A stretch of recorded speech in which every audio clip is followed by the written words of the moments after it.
अक्कलकुवा अवैध पेट्रोल साठ्यावर पोलिसांची कारवाई। अक्कलकुवा पोलिसांनी सोरापाडा गावात छापा टाकून अवैध पेट्रोल साठवणूक व विक्री करणाऱ्या 2 जणांना रंगेहात पकडले आहे। या कारवाईत एकूण 8 प्लास्टिक ड्रममध्ये साठवलेले सुमारे 197 लिटर पेट्रोल जप्त करण्यात आले आहे। गुप्त माहितीच्या आधारे पोलीस निरीक्षक सारंग नवलकार यांच्या मार्गदर्शनाखाली ही कारवाई करण्यात आली।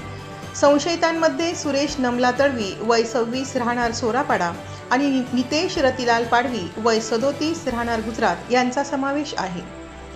जप्त मुद्दे मालासह दोघांवर जीवनावश्यक वस्तू कायदा व भारतीय न्याय संहितेअंतर्गत गुन्हा दाखल करण्यात आला असून पुढील तपास सुरू आहे।